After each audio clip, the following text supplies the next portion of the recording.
वहीं ईरान ने इजराइल को हराने के लिए शॉर्ट सर्किट वाला फॉर्मूला लागू कर दिया है। इजराइल के लिए यह फॉर्मूला बहुत खतरनाक साबित हो सकता है क्योंकि युद्ध के हालात में उसका आयरन डोम सिस्टम नाकाम हो जाएगा और ईरान ने शॉर्ट सर्किट वाले फॉर्मूले को टेस्ट करने के लिए सबसे पहला ऑर्डर लेबनान के हिजबुल्लाह को दिया है। यह रिपोर्ट देखिए।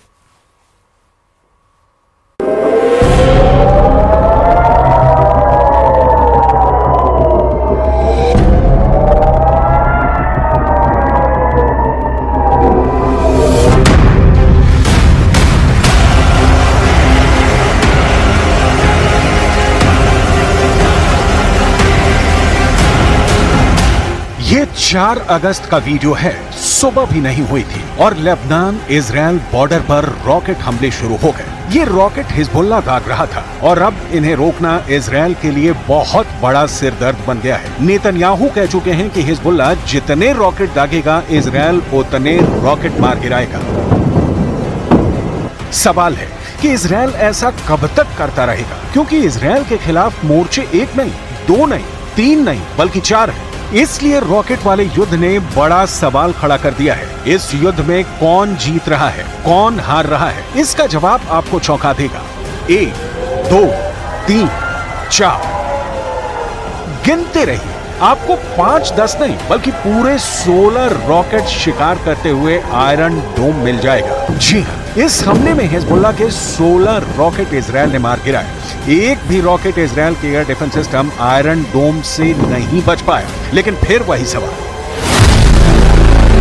रॉकेट हमले कब तक रोकता रहेगा इजराइल? क्या ईरान ने इजराइल को चकरघिन्नी युद्ध में फंसा दिया है? क्या ईरान ने इजराइल की एयर डिफेंस बैटरी फेल करने की तैयारी कर ली है?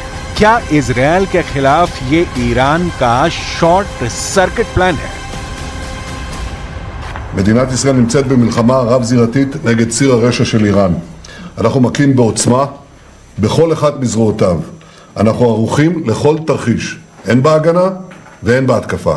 ואני חוזר ואומר לאויבינו, נגיב ונגבה מחיר כבד על כל מעשה תוקפנות נגדנו, מכל זירה שהיא. इजराइल का आसमान रोज ऐसी रोशनी से जगमग होता है। कभी उत्तर की तरफ से हिजबुल्लाह रॉकेट फायर करता है, कभी गाजा की तरफ से बचा खुचा हमास का रॉकेट दस्ता एक्टिव होता है और फिर इसके जवाब में इजराइल एक्टिव करता है आयरन डोम। और फिर इजराइल के आसमान पर नजर आता है ये नजारा। लेकिन हर हमले को रोकने के लिए इजराइल का एयर डिफेंस बहुत महंगा साबित हो रहा है। हिजबुल्लाह का एक रॉकेट कुछ $1000 का होता है, जबकि उसे रोकने वाली मिसाइल लाखों डॉलर की होती है। यानी 1 लाख रुपए की कीमत वाले रॉकेट या तोप के गोले को रोकने के लिए आयरन डोम से 2 मिसाइल फायर की जाती है। इनकी कीमत रेंज के हिसाब से 70 लाख से 1 करोड़ रुपए हो सकती है। युद्ध लड़ने की इतनी बड़ी कीमत हैरान करती है। ऐसे में क्या नेतन्याहू इस हथियार की इतनी बड़ी कीमत चुका सकते हैं? ये बड़ा सवाल है। इजराइल और अमेरिका के वॉर एक्सपर्ट इस वक्त बहुत परेशान हैं। इजराइल का वॉर रूम सवाल पूछ रहा है कि वो कब तक आयरन डोम की मिसाइल फायर करते रहेंगे। एक मामूली रॉकेट को रोकने के लिए लाखों डॉलर की मिसाइल फायर की जा रही है। ये कब तक चलेगा? ऐसे में इजराइल का आयरन डोम वाला गोदाम खाली हो जाएगा। हिजबुल्लाह और हमास के रॉकेट अटैक के खिलाफ आयरन डोम का सक्सेस रेट 90% से ऊपर रहा है। यानी हर 100 रॉकेट हमलों के बाद जब आयरन डोम की मिसाइल फायर की गई तो उसने 90 से ज्यादा रॉकेट को आसमान में ही रोक दिया। इसी वजह से इस एयर डिफेंस सिस्टम पर इजराइल बहुत ज्यादा भरोसा करता है। आयरन डोम 4 किलोमीटर से लेकर 70 किलोमीटर दूर से हो रहे हमलों को रोक सकता है। ये मिसाइल को भी रोक सकता है, ये रॉकेट के हमले भी रोक सकता है और तोप के गोलों को भी रोक सकता है। आयरन डोम के फैन डोनाल्ड ट्रंप भी हैं। डोनाल्ड ट्रंप ने कहा है कि वो आयरन डोम जैसे मिसाइल डिफेंस शील्ड अमेरिका में लगाएंगे। ये ऐसा डोम होगा जो पहले किसी ने नहीं देखा होगा। Will prevent World War III, which is very close to happening. I will restore peace through strength, and in my next term, we will build a great Iron Dome missile defense shield over our country. Donald Trump बड़ी बड़ी बातें कर रहे हैं, लेकिन बड़ा सवाल बाकी। मुद्दा यह है कि ईरान ने बड़े युद्ध से पहले क्या इजरायल को एक ऐसे चक्र में फंसा दिया है जिसमें इजरायल का एयर डिफेंस गोदाम खत्म होने जा रहा है। इजरायल ये बात बहुत अच्छी तरह जानता है कि आयरन डोम की मिसाइल के पार्ट अमेरिका में बनते हैं, इसलिए उसके लिए जरूरी है कि आयरन डोम का गोदाम तभी भरा हुआ रहेगा जब अमेरिका से हथियारों की सप्लाई जारी रहे। He also stressed that the unprecedented scale of U.S. support for Israel since October 7th should leave Iran, Lebanese Hezbollah, and other Iranian-backed terrorist groups with no doubt about U.S. resolve.